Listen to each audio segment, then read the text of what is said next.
चलिए, video cut हो गया था, उसी को मैं आगे स्टार्ट कर दे रहे हैं। तो यहाँ से हम लोग कह सकते हैं कि नॉर्मल इन जनरल अगर ज्योमेट्रिक सीरीज ऊपर वाले से ही देखें तो पहला टर्म क्या होगा, ए होगा, दूसरा टर्म ए आर होगा, तीसरा टर्म ए आर स्क्वायर होगा, चौथा टर्म ए आर क्यूब होगा। ऐसे ऐसे चलें तो जो nth टर्म होगा वो क्या होगा, अगर ध्यान से देखें तो 1 में r की वैल्यू क्या है, 0 है r की पावर। 2 सेकेंड टर्म में r की वैल्यू क्या है, इससे 1 कम है।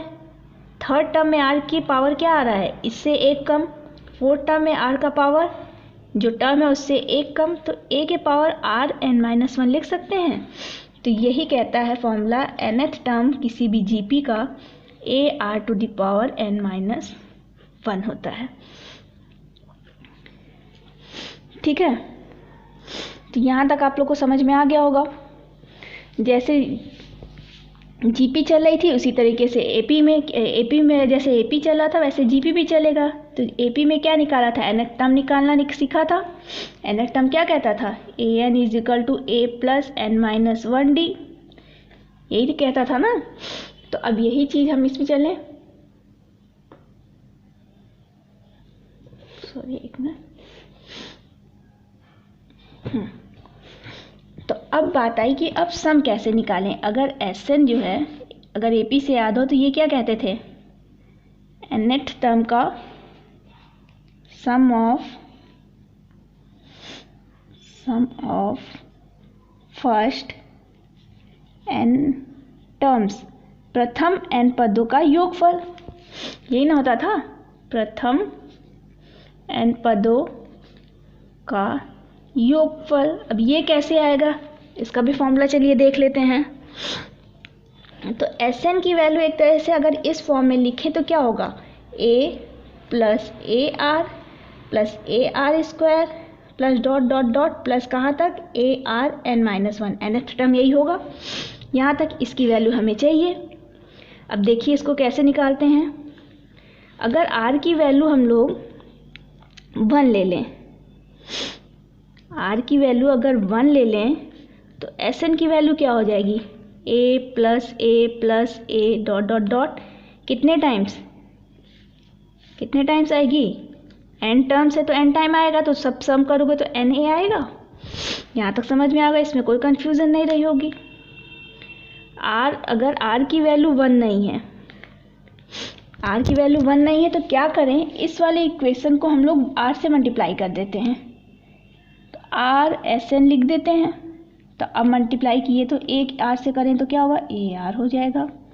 इसको r से करेंगे तो ar² हो जाएगा। इसको r से किए तो ar³ हो जाएगा, डॉट डॉट डॉट ar⁻n हो जाएगा। अब क्या करें, ये फर्स्ट इक्वेशन, ये सेकेंड इक्वेशन सब्ट्रैक्ट कर दें, यहाँ t लगा दें, सब्ट्रैक्टिंग 2 from 1,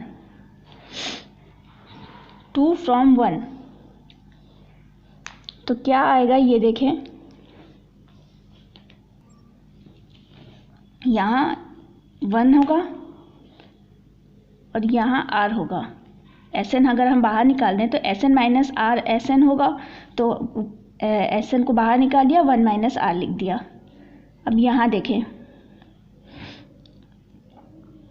ये फर्स्ट इक्वेशन ये चल रहा था ना, तो ar माइनस कट जाएगा, ये कट जाएगा, ये सब कट जाएगा, बचेगा आगे a, और लास्ट में क्या बच रहा है, ये बचेगा, arn-1 यहाँ पे आएगा तो वो भी कट जाएगा, तो ar⁻n बचेगा।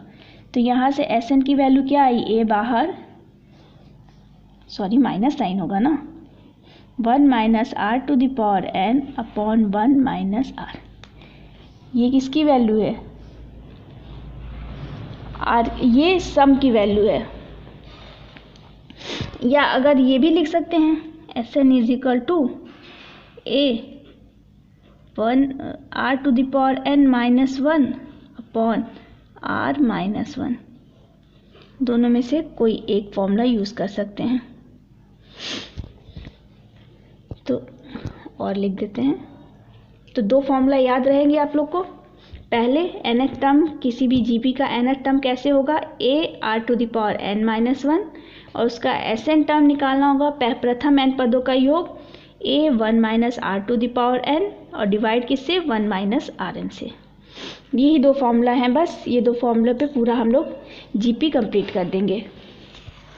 अब तक तो हुई थ्योरी की बात, अब क्वेश्चन करेंगे तो फिर जितनी थ्योरी पढ़ी है वो पूरा का पूरा यूज़ हो जाएगा।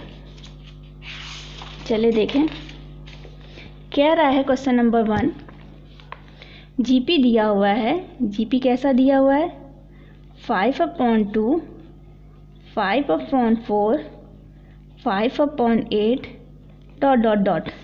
हमें फाइंड क्या करना है, 20th टर्म बोला है फाइंड करने को, और nth टर्म फाइंड करने को बोला है। ठीक है, यहाँ फर्स्ट टर्म क्या है, 5/2। आर की वैल्यू क्या है, आर की वैल्यू कैसे निकालेंगे, कोई दो कंजुगेटिव ले लेंगे, कंजुगेटिव नंबर ले लेंगे और डिवाइड कर देंगे, मतलब आगे वाले को ऊपर रखेंगे और पीछे वाले को नीचे, क्योंकि आर से मल्टीप्लाई हो रहा है ना। तो देख के भी ध्यान से देखें कि इसमें क्या हो रहा है। यहाँ 2 से मल्टीप्लाई किया तो 5/4, फिर 2 से मल्टीप्लाई किया तो 5/8, ऐसे ऐसे बढ़ रहा है। तो आर की वैल्यू 2 हो गई। अब लिखेंगे सिंस ए nth टर्म जो होता है a r to the power n minus 1 होता है, तो a 20th टर्म जो होगा वो a r to the power 19 होगा। a की वैल्यू पुट कर देंगे 2/5, और 2 की वैल्यू क्या है, 19। इसको सॉल्व कर देंगे, हमारा आंसर 28th टर्म आ जाएगा। या सिंपली सॉरी ये हम क्या किए हैं, 1/2 है ना, 1/2 ना होगा, सॉरी इसके लिए सॉरी, क्योंकि ये देखो 2 से कहाँ मल्टीप्लाई हो रहा है, 2 से मल्टीप्लाई इसको करेंगे, 5/2 को 2 से मल्टीप्लाई करेंगे तो 5 आ जाएगा। 1/2 से मल्टीप्लाई हुआ है तब ना 5/4 आया है। 1/2 होगा तो 1/2 तो 5 2 के पावर 20 हो जाएगा, एक 2 यहाँ से ऐड हो जाएगा, 19 का 20 हो जाएगा। तो ये गलती के लिए सॉरी, ये मिस ध्यान नहीं दिया। अब यहाँ कह रहा है nth टर्म निकालना है, तो सीधे से a की वैल्यू क्या है, 5/2, r की वैल्यू क्या है, 1/2 पावर n माइनस 1, तो 5 2 के पावर n माइनस 1, और एक यहाँ से n आ जाएगा तो 2 के पावर n हो जाएगा। ठीक है, चलें क्वेश्चन नंबर 2 देखते हैं। ये तो सिंपल फॉर्मूला बेस्ड था। कोई जीपी दिया हुआ है, उसका 12th टर्म दिया हुआ है, a 12 की वैल्यू दी हुई है, नहीं उसका 8th टर्म दिया हुआ है 192, और हमसे बोला है a 12 की वैल्यू बताएं, और r की वैल्यू क्या दी हुई है, कॉमन रेशियो की वैल्यू 2 दी है, इतना दिया हुआ है। तो पहले अब हमें कोई भी टर्म निकालने के लिए क्या चाहिए, फर्स्ट टर्म चाहिए, r चाहिए, r तो है, फर्स्ट टर्म कैसे मिलेगा, ये जो इक्वेशन दी है इससे निकालते हैं। a8 क्या होगा, a r to the power n minus 1, 8 minus 1 7, इसकी वैल्यू 192 दी हुई है, r की वैल्यू 2 दी हुई है। तो यहाँ से देखें a 2 के पावर 7, इसकी वैल्यू 192 है। तो यहाँ से a की वैल्यू निकालें तो 192 ऐसे कर दे, 2 2 जा 4, 2 इधर कर दे, 2 2 जा 4, 2 इधर कर दे, 2 2 4 और 2, ये ना 2 2 4 2 6, एक साथ साथ पावर आया। अब काटें, 4 4 जा 16, 32, 4 8 जा 32, फिर 4 1 जा 4, 4 2 जा 8, यहाँ से कर दें 4 3 जा 12, तो a क्या आया, 3/2 आ गया।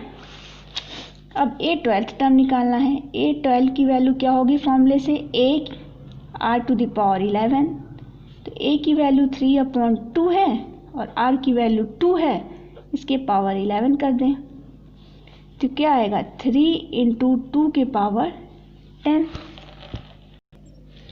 तो मल्टीप्लाई कर दें, 3 क्या करें 2 2 जा 4 2 जा 8 2 जा 16 2 जा 32 2 जा 64 कर दें और बाकी 4 का क्या बचा 2 2 जा 4 2 जा 8 2 जा 16 इसको ऐसे कर दिया है 3 × 2 to the power 6 2 to the power 4 break कर दिया है तो इसका आएगा 2 2 जा 4 2 जा 8 2 जा 16 3 × 16 4 जा आपका आ गया 16 4 जा 64 64 का 6 16 6 जा 96 और 102 मल्टीप्लाई करेंगे तो 3 और 24 3 74 72 इतनी आ जाएगी वैल्यू।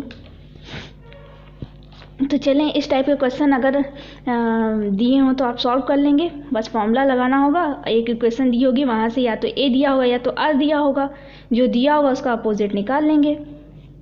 अब यहाँ पे मेन क्वेश्चन आता है क्वेश्चन नंबर 6 जीपी के कॉन्सेप्ट पर है इसलिए हम करा दे रहे हैं।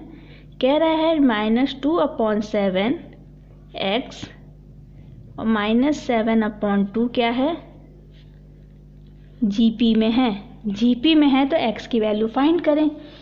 तो जीपी में रहने के लिए क्या कहता है, जीपी का कंडीशन क्या है, ak/ak-1 की वैल्यू हमेशा कांस्टेंट रहती है r के बराबर, यही यूज़ करेंगे। तो क्या कहता है ये, सिंस एपी में है तो ए के टर्म और उससे एक पहले वाला टर्म का रेशियो हमेशा एक आर के बराबर और कॉमन रेशियो के बराबर होती है कांस्टेंट। तो यहाँ से देखें x डिवाइड बाई -2/7 की वैल्यू किसके बराबर होगी, r के बराबर होगी। r क्या है, कॉमन रेशियो, ओ होगा।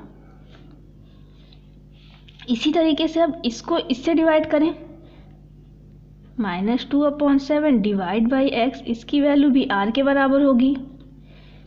तो फ्रॉम इक्वेशन 1 और 2 से दोनों इक्वेट कर दें, कह सकते हैं, ऊपर चलते हैं। फ्रॉम इक्वेशन 1 और 2 x अपॉन -2/7 की वैल्यू -7/2/x के बराबर होगी। इसको सॉल्व कर दें क्रॉस मल्टीप्लिकेशन, तो x² की वैल्यू जो होगी ये दोनों मल्टीप्लाई करें -7/2 -2/7, वैल्यू क्या आई, 1 आई। मतलब x की वैल्यू क्या होगी, +1 या -1, दोनों में से कुछ भी हो सकती है। तो मतलब +1 लिखेंगे तो भी क्या होगा, ये क्या +1 अगर मल्टीप्लाई करेंगे इसमें प्लस करेंगे तो यहाँ पॉजिटिव आएगा, +2 आ जाएगा। रेशियो की वैल्यू r अगर पूछ रहा हो तो r निकाल लेते हैं। यहाँ पे x की वैल्यू +1 पुट करके एक बार ये एक r आएगा और एक बार -1 पुट करेंगे तो दूसरा r आएगा। तो मतलब x की 2 पॉसिबिलिटी है। क्या पॉसिबिलिटी है, या तो +1 होगा या तो -1 होगा। r की वैल्यू पूछा नहीं है तो r की वैल्यू हम निकाल नहीं रहे हैं। अगर पूछता r की वैल्यू तो सिंपली x की वैल्यू यहाँ पुट करके r की वैल्यू निकाल देते हैं हम लोग। ठीक है, तो इस टाइप के क्वेश्चन हमने मैक्सिमम 3 करा दिए हैं। अब नेक्स्ट टाइप के जो क्वेश्चन होते हैं, दूसरा टाइप कराते हैं। दूसरा टाइप क्या कह रहा है, ध्यान से देखें, इसको कैसे सॉल्व करना होगा। क्वेश्चन नंबर 12 है ये। क्वेश्चन नंबर 12 कह रहा है कि जीपी का जो पहला 3 टर्म है, सम ऑफ, हम सेंटेंस में लिख रहे हैं, sum of first 3 term of a GP क्या है, 39/10 है। और उसका प्रोडक्ट क्या है, प्रोडक्ट ऑफ फर्स्ट 3 टर्म्स किसके बराबर है, 1 के बराबर है। ये चीज़ दिया हुआ है। अब यहाँ पे हम लोग ये जो फॉर्मूला है, एसएन का फॉर्मूला है, SN is equal to ar⁻n-1 upon r-1, ये वाला यूज़ करके कभी नहीं कर पाएंगे। तो यहाँ पे नोट कर लेंगे, जहाँ पे भी आप लोग नोट बनाते हो तो यहाँ नोट कर लेंगे, कभी भी जीपी का 3 टर्म सेलेक्ट करना हो, मान लें हमें कोई दो टर्म सेलेक्ट करना है, तो कैसे सेलेक्ट करेंगे? जैसे हम लोग वर्ड इक्वेशन में लेते थे ना, लेट अगर दिया हो कि n स्टूडेंट का सम ये दिया हुआ है तो मान लेते थे हम लोग x और y सॉल्व कर देते थे। तो यहाँ करेंगे selection of terms in GP. अगर दो टर्म सेलेक्ट करने हैं, सिर्फ दो टर्म सेलेक्ट करने हैं, तो क्या सेलेक्ट करेंगे? a minus D, sorry A R, और दूसरा टर्म क्या सेलेक्ट करेंगे? यहाँ से देखें, a अपॉन आर, और दूसरा सेलेक्ट करेंगे ए आर। क्यों सेलेक्ट करेंगे ऐसे, ये देखें। इसे हम लोग फर्स्ट टर्म सेलेक्ट करेंगे, ये फर्स्ट टर्म है और ये सेकेंड टर्म। यहाँ पे कॉमन डिफरेंस दूसरा हो जाएगा। क्या हो जाएगा कॉमन डिफरेंस? आर स्क्वायर हो जाएगा, क्योंकि इसमें क्या मल्टीप्लाई करेंगे कि ये आएगा। पहले आर से मल्टीप्लाई करेंगे तो सिर्फ ए आएगा, उसके बाद एक आर और मल्टीप्लाई करेंगे तो आर स्क्वायर आ जाएगा ना। यहाँ पे कॉमन डिफरेंस देख लें, कॉमन डिफरेंस किसके बराबर होगा? आर स्क्वायर के बराबर हो जाएगा। तो इस तरीके के क्वेश्चन जहाँ पे तुम्हें दिया हो कि प्रोडक्ट दिया हो 3 जीपी का, नहीं 3 जीपी के टर्म का अगर प्रोडक्ट दिया हो, तो वहाँ प्रोडक्ट हम लोग ऐसे कोशिश करेंगे कि ये जो कोई एक टर्म कट जाए, क्योंकि यहाँ दोनों तो अननोन है ना, ए भी अननोन है, आर भी अननोन है, कुछ नहीं दिया है। तो ऐसा करेंगे प्रोडक्ट में, तो यहाँ आर आर कट जाएगा ना, तो इक्वेशन बन जाएगा। तो अगर वही इसी तरीके से 3 टर्म पूछा हो, दिया हो 3 टर्म जैसे कि क्वेश्चन में दिया हुआ है, तब क्या लेंगे? पहला टर्म क्या लेंगे? ए अपॉन आर, दूसरा क्या लेंगे? ए लेंगे, और तीसरा क्या लेंगे? ए आर लेंगे। ये 3 टर्म ले लेंगे। अब देखें इन तीनों का प्रोडक्ट जब करेंगे, a upon r into A r, तो क्या आएगा? ए क्यूब आएगा। इसी तरीके से इसका प्रोडक्ट का सॉरी नहीं लिखा, एक बार और रिपीट कर दे रहे हैं। जब भी बोले कि प्रोडक्ट ऑफ 3 टर्म्स दिया हो और हमें ना ए की वैल्यू दी हो ना आर की वैल्यू दी हो, तो कोशिश करेंगे कि कोई एक ए और आर में से कोई एक कट जाए, ताकि इक्वेशन बन जाए हमें, और या ए और आर की वैल्यू मिल जाए। तो उसके लिए 3 टर्म किस तरीके से चूज़ करेंगे? First term A upon R, दूसरा ए, तीसरा ए आर। ये भी तो जीपी ही है। देखो कॉमन डिफरेंस क्या है? आर कॉमन डिफरेंस है। यहाँ पे अगर 2 टर्म चूज़ करना है तो first term A upon R और दूसरा ए आर, क्योंकि आर आर कट जाने चाहिए। तो इस तरीके से चूज़ करेंगे, जीपी के 3 टर्म बनाएंगे ताकि इक्वेशन हमें सॉल्व हो जाए। तो चलिए यहाँ नोट ख़त्म होती है। तो कह रहा है, तो कहेंगे लेट ए अपॉन आर, ए और ए आर, ये क्या है? Be the first 3 terms in GP. ठीक है, तो अगर ये फर्स्ट 3 टर्म है जीपी के, तो जैसा कहा हुआ है, क्या बोल रहा है कि हमें दिया हुआ है सम ऑफ फर्स्ट 3 टर्म, क्या दिया हुआ है? 39 अपॉन 10। तो सम कर दो पहले 3 टर्म का, a upon are plus a are. इसकी वैल्यू क्या दी हुई है क्वेश्चन में? 39 अपॉन 10, 39 अपॉन 10 लिख दिया। अब बोल रहा है तीनों का product, A upon R, A into A R. इसकी वैल्यू क्या दी हुई है? इसकी वैल्यू दी हुई है 1। तो अगर ये सॉल्व करें तो ये आर आर कट जाएगा, बचेगा ए क्यूब। ए क्यूब की वैल्यू, इक्वेशन 1 लिख दें, ए क्यूब की वैल्यू 1 आ गई। तो ये देखो, ये प्रोडक्ट में अगर हम ऐसे 3 टर्म लिए हैं, अगर नॉर्मली हम लोग अगर यहाँ देखें ए आर स्क्वायर ऐसे फर्स्ट 3 टर्म लिए होते, तो प्रोडक्ट करने पे क्या आता? तीनों का प्रोडक्ट करें, ए क्यूब आर स्क्वायर। तो क्या कोई इक्वेशन सॉल्व हो पाती?